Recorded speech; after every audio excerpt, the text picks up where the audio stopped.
Hello everybody, thank you for joining me. So it's been about 6 months that I've been in this new job, so I thought I'd give you a little bit of an update, tell you some of the things that I'm enjoying and tell you some of the things that I'm not enjoying. So yeah, let's get into it. Just a quick update for those of you that are new to my channel. December last year I was made redundant from my old tramping job, a job that I really enjoyed. That left me in a situation where I had to find a new job pretty sharpish. And luckily enough, I managed to find this one and start more or less straight away. The job itself is low loader work, delivering road paving machines. So rollers, JCBs, pavers, a thing called a chipper. I have done a video about it previously. I'll link that somewhere up on the screen so you guys can watch that that are new to the channel. But yeah, ultimately, that's what I do. As I said, my old job was a tramping job, which meant I went to work on a Monday and typically didn't come home to a Friday. This job, I'm doing days predominantly. Now that means I go to work in the morning and I come home at night, which means more family time. Now I have said in previous videos that I enjoyed the tramping. I still do kind of miss it sometimes, but the extra family time and being at home, etc., has definitely been a big help. I've been able to help out my wife with the school run and after school clubs and all the day-to-day running of the house so that she's not doing so much and yeah, a little bit more time for her as well. Now I just said it's mostly days, brings me on to something that I don't like about the job, but I don't keep that a secret from my boss, is the nights. Because of the type of work it is, especially if we are doing work within the Heathrow Airport on the runway, which is one of our big contracts, is of course that's done at night. They don't shut a runway down during the day. So yes, I do have to occasionally work these night shifts, sometimes a couple of weeks, sometimes a whole week of them. Typically, I do just cover people's holidays or days off, etc., because my boss needed someone on days, hence why I got the job. But yes, I do need to cover those night shifts occasionally. The thing about the night shifts to me is, especially in the Heathrow side of things, is they're very boring. There's a lot of waiting around, and I'm not someone that can also fall asleep easily during the day, especially because of the waiting around. The broken sleep doesn't really do me very good. So by the time the end of the week comes around, yeah, I'm usually pretty tired. Because it's day work, it is a lot more local than what I was used to doing. In the old job, I could be all the way up as far as Dundee or Aberdeen in Scotland and all the way down to the deepest, darkest depths of Devon and Cornwall. Whereas this job, I'm much more local. Typically, I don't go much further north than maybe Banbury, top of the A34, Bicester area, North London, over into Kent, and as far over as Bristol, occasionally just inside Wales. So yeah, much more local than what I was doing before. That's obviously because I'm doing days. We typically don't do nights out here. Some of the drivers that do the night shifts for works further away, they will sleep in the truck throughout the day in the service areas and stuff like that. But yeah, that's not what I do. I do kind of miss having to do some of those long distances. I did recently though go all the way up to Newark. I say all the way, it's only 3.5 hours from our yard. But it did get me thinking when I was coming back, how did I used to do this every single day, like 9-10 hours driving? Whereas typically now I'm only doing 4 or 5 hours maximum. Yeah, it did get me thinking, do I really miss it? Probably not.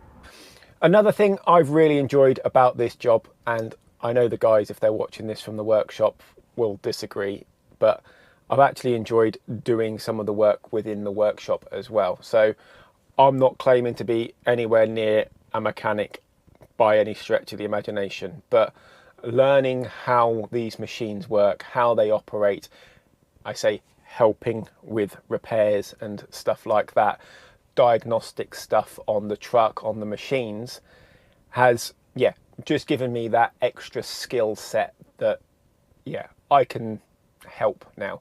I can hold a spanner and know which nuts to undo for certain things, so that it's enabling them on days where I am about in the yard to get on with other things, because I can undo the bolts or take the bit off of the machine. I've still got a lot to learn. I say I'm not claiming that I'm now a mechanic by any stretch of the imagination, but I'm slowly learning more and more stuff. And like I say, I'll probably disagree, but I'd like to think I'm becoming quite helpful, unless I hit things too hard. If you've been watching some of my more recent vlog videos, you will have seen some of the places that I have to go with this low loader and some of the places I have to stop and load or unload some of the machines. And it's not necessarily something that I don't enjoy, because it is part of the job. It's got to be done. That's what I always say. But yeah, there is definitely that risk element to it, having to sometimes park on the side of the road that's not the best place to be to unload these machines. Yes, I'm all in high vis and safety is the #1 priority, but yeah, it's one of those things. Is like, cars do get very, very close to you when you're unloading and loading these machines, especially when you're down the side of the trailer. All they think about is just getting on with their day. They don't actually think that potentially they could kill me. But it is part of the job. I always make sure I'm safe. I always make sure I do it in the most safe way possible, which is why sometimes I don't film certain things. Not because I don't want to show you, but because I've got to be concentrating on my safety and other people's safety as well. Now, one of the things I'm sure some of you will be thinking is about wages. I recently did that video where I revealed my old job's pay slip, and I said in that video I'm not going to talk about wages at my current place. All I will say about it is I'm happy with the wages that I get now, especially with the fact that I am home every day. It's kind of made me realise that although I was enjoying my job and all of those things, being home every day has its plus sides as well. And I think that's kind of the message of what this video is about, is money can't buy happiness. And everybody has different priorities as to what they want and what they want to do. I'm lucky enough in the situation where I can afford to do extra things with my money. I'm not scrimping and saving for anything that I have to.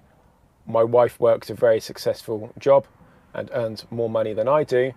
And I do go to Disneyland once a year and extra holidays and weekends away. And I don't have those financial constraints. I didn't then, I still don't now. But being home every night, extra family time, being able to go for date nights much easier with my wife, all of those types of things, yeah, money can't buy that happiness. And remember, like I say, I don't do a difficult job. It is very, very easy. What I class as hard work, I don't do. I haven't done in any of my HGV driving jobs. It has been the easiest job I've had, driving these trucks, delivering bricks and timber in my old job and dropping these machines off in lay-bys in this current one. Anybody that tells you it's a difficult job or it's a hard and stressful job probably just isn't enjoying it anymore and potentially needs to look to do something else. So there you go, a little update of my job 6 months in, how I'm finding life as a low loader driver. Hopefully you're enjoying the normal vlog style content still, showing you the loading and unloading of the machines and all these places that I've got to go to. Hopefully you're enjoying this type of content, the educational, opinion-based content that I'm making. If there's any questions that you want answering, again, put them in the comments below. Why not give it a like while you're down there? And I'll catch you in the next one.